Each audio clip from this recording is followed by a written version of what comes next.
Oke, selamat datang di episode terakhir dari Kisah Raka series. Nah, kali ini ceritanya beda banget. Kita nggak akan ngomongin hacker canggih, malware, atau teknik-teknik yang ribet. Justru, ini cerita tentang satu kesalahan. Satu kesalahan yang sepele banget, yang mungkin kita semua pernah lakukan. Jadi, kita mulai ya. Setelah 4 episode yang cukup menyakitkan, Raka ini udah benar-benar naik level soal keamanan digital. Dia udah belajar kalau incognito itu bukan berarti jadi siluman, wifi publik itu bahaya, link phishing bisa habisin data dalam hitungan detik, dan password 123456 itu sama aja ngasih kunci rumah ke orang. Dia udah belajar banyak kan? Dan dia nggak main-main loh. Raka udah pasang VPN, semua akunnya pakai two-factor authentication, bahkan udah pakai password manager. Pokoknya dia ngerasa benteng digitalnya itu udah super kokoh, udah aman banget lah pokoknya. Tapi, nah ini dia, cerita terakhir ini bukan soal serangan digital yang canggih. Ini soal sesuatu yang jauh lebih simpel. Ceritanya kita mulai dari babak 1, Sabtu siang. Hari yang cerah, penuh semangat, dan harusnya jadi hari yang paling ditunggu-tunggu sama Raka. Coba kita lihat timeline ini deh. Cepet banget kejadiannya. Jam 13.22, e-tiket konser impiannya masuk email. Wih, seneng banget kan? Saking senengnya, cuma 3 menit kemudian, jam 13.25, dia langsung screenshot dan pasang di Instagram story dengan caption, akhirnya dapat. Nah, cuma butuh 1 menit.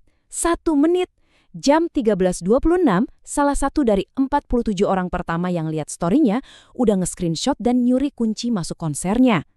Oke, kita lompat ke beberapa jam kemudian. Babak 2, Sabtu malam di venue. Raka udah di lokasi, semangat banget, dan sama sekali nggak ada curiga apa-apa.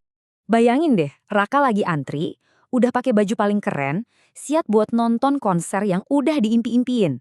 Dia keluarin HP, buka e-tiketnya, dan maju ke scanner pas gilirannya.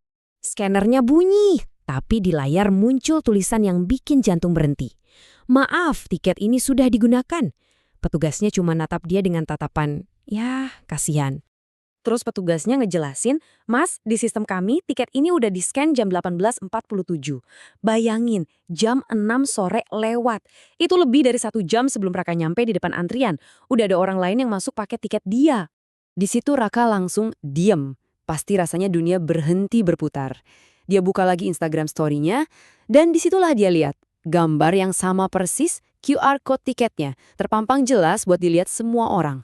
Detik itu juga, dia sadar.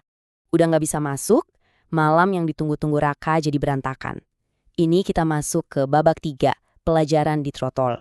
Dia udah coba segala cara. Nanya ke panitia, jawabannya nggak bisa. Tiket udah masuk sistem. Hubungi platform tiketnya, mereka lepas tangan. Kan itu salah Raka sendiri. Dia hapus story-nya, tapi udah telat 57 menit. Nggak ada gunanya lagi.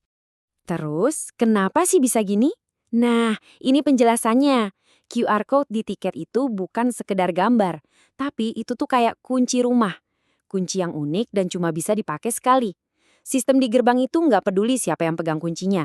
Dia cuma ngecek, kuncinya asli nggak? Udah pernah dipakai belum? Gitu aja. Dan disinilah letak masalah utamanya. Coba deh lihat perbandingan ini. Kita nganggep password itu super rahasia kan? Tapi QR code tiket malah sering kita pamerin. Padahal fungsinya sama persis. Kunci akses yang unik. Siapapun yang punya, ya dia yang bisa masuk. Jadi intinya apa? Satu postingan story, satu momen kelewat seneng dan pengen pamer, akhirnya harus dibayar seharga tiketnya. Rp850.000 hilang gitu aja. Dan ini nggak cuma soal tiket konser loh ya. Logika yang sama berlaku buat banyak hal lain yang sering kita posting tanpa mikir. Boarding pass pesawat, stroke belanja, foto KTP atau SIM, bahkan screenshot yang nggak sengaja ada kode OTP-nya. Semuanya bahaya. Besok paginya Raka duduk termenung.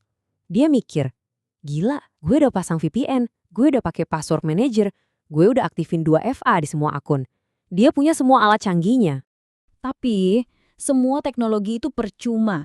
Nggak ada yang bisa nahan jarinya sendiri buat ngeposting barcode tiket di Instagram. Kesalahan yang paling simpel, paling manusiawi. Dan disinilah dia sampai pada kesimpulan paling penting. Ancaman terbesar itu ternyata bukan dari luar, bukan dari hacker, tapi dari diri sendiri.